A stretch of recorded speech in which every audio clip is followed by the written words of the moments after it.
क्या तुमने कभी सोचा, कुछ लोग आपकी एक नज़र से आपके दिमाग को पढ़ लेते हैं, जैसे कि वो आपके हर राज को जानते हो, बिना तुम्हारी इजाज़त के। आज हम ऐसे ही कला के बारे में बात करने वाले हैं जो दुनिया के सबसे ताकतवर लोगों का हथियार है, ऑब्जर्वेशन की मास्टरी और डार्क साइकोलॉजी का रहस्य। क्या आप जानते हैं कि आपके आसपास हर दिन लोग आपको बिना बताए मैनिपुलेट करते हैं? हाँ, वो आपके चेहरे की हरकतें, आपकी बॉडी लैंग्वेज और यहाँ तक कि आपके चलने से भी आपके बारे में सब बता देंगे। और आज मैं आपको बताने वाला हूँ कैसे आप ये कर सकते हैं। ये वो स्किल्स है जो जासूस, लीडर्स और मैनिपुलेटर्स तक यूज़ करते हैं। तो चलिए बिना टाइम वेस्ट किए सीधा वीडियो को शुरू करते हैं। आज हम 3 ऐसे सीक्रेट्स खोलेंगे जो आपको ऑब्जर्वेशन का मास्टर बना देंगे और डार्क साइकोलॉजी की ताकत के बारे में बताएंगे। और हाँ, इस जाने का इस्तेमाल सावधानी से करना, बिकॉज ये काफ़ी पावरफुल्स हैं। द आर्ट ऑफ मैनिपुलेशन पहले नंबर पे है ऑब्जर्वेशन।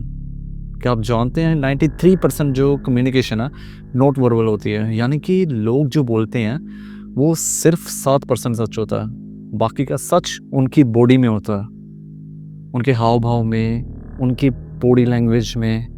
एक बार की बात बताता हूँ। फॉर एग्जांपल, मैं एक मीटिंग में था, सामने वाला बार बार अपनी नाक को टच कर रहा था और मेरी तरफ देखने से बच रहा था। क्या आपको लग रहा है वो सच बोल रहा है? नहीं, वो ऑब्जर्वेशन की कला ने मुझे उसी टाइम बता दिया था कि ये बंदा झूठ बोल रहा है। और बाद में पता चला वो सच में कुछ छुपा रहा था। कैसे बन सकते हैं ऑब्जर्वेशन का मास्टर? फर्स्ट, आंखों पर ध्यान दें। आंखें कभी झूठ नहीं बोलती। अगर कोई बार बार पलकें झपका रहा है, नजरें चुरा रहा है, तो वो सही नहीं है।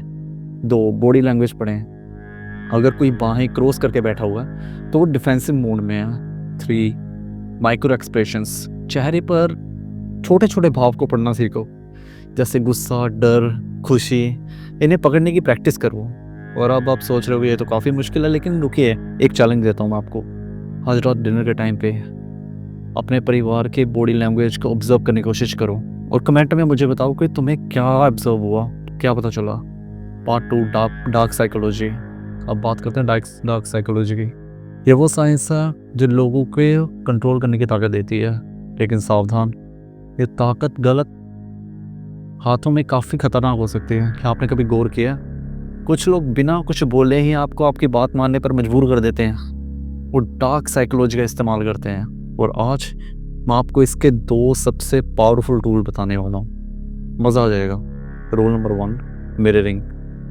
पहला टूल मिररिंग है, यानी कि सामने वाले की बॉडी लैंग्वेज को, बोलने के तरीके, हाव भाव को महसूस करना। मान लो आप किसी से मिलते हैं, वो धीरे धीरे बोल रहा है। अगर आप भी वैसे ही बोलेंगे तो वो आप पर भरोसा करने लगेगा।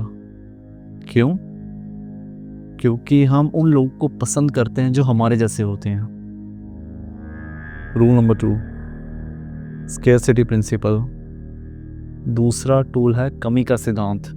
एक बार मैंने एक सेल्समैन को देखा जो कह रहा था कि ये सिर्फ आज के लिए, कल नहीं मिलेगा। नाप तो समझ लो।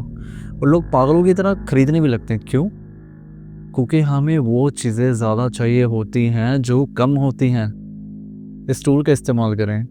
किसी को कुछ ऑफ़र करें लेकिन कहें कि ये सिर्फ लिमिटेड टाइम के लिए। लेकिन दोस्तों, डार्क साइकोलॉजी का इस्तेमाल हमेशा नैतिकता के साथ करें। इसका गलत इस्तेमाल रिश्तों को तोड़ देता है और काफ़ी बुरा भी होता है। Part 3, combining observation, dark psychology. अब तीसरा और सबसे पावरफुल सीक्रेट है ये, ऑब्जर्वेशन, डार्क साइकोलॉजी का कॉम्बिनेशन। जब आप किसी को ऑब्जर्व करते हो और उनकी कमज़ोरियों को समझते हो तो आप उनके दिमाग को इन्फ्लुएंस कर सकते हो। मान लो कि आप किसी जॉब इंटरव्यू में गए, आप ऑब्जर्व कर रहे हो, इंटरव्यू बार बार अपनी घड़ी देख रहा है, इसका मतलब है कि वो जल्दी में है। अब आप डार्क साइकोलॉजी का यूज़ करते हुए उसकी अपनी बात को छोटा और पावरफुल बना सकते हैं। कहें कि मैं आपके टाइम की वैल्यू करता हूँ और मैं आपके लिए ये रिजल्ट्स ला सकता हूँ। बस इतने की बात है, आपने उसका ध्यान जीत लिया। प्रो टिप बताता हूँ एक, हमेशा पहले ऑब्जर्व करें, फिर स्ट्रैटेजी बनाएं, फिर उसे इस्तेमाल करें। फिर भी मैं तुम्हें एक बात बताता हूँ, एक चैलेंज देता हूँ, यानी कि आज से ही ऑब्जर्व करना शुरू कर दो। छोटी छोटी बातों को रिश्तेदारों को, अपनी फैमिली मेम्बर से शुरू करो, फिर अपने दोस्तों पे देखो। देखो वो कौन से, तुम जब कोई बात करते हो तो वो उसका रिएक्शन कैसे देते हैं, उनके चेहरे पर क्या भाव आ रहे हैं, क्या आ रहे हैं, उसको एब्जॉर्ब करो और बाद में मुझे इस चीज़ को कमेंट में बताओ। खैर अभी के लिए इतना ही। पीस।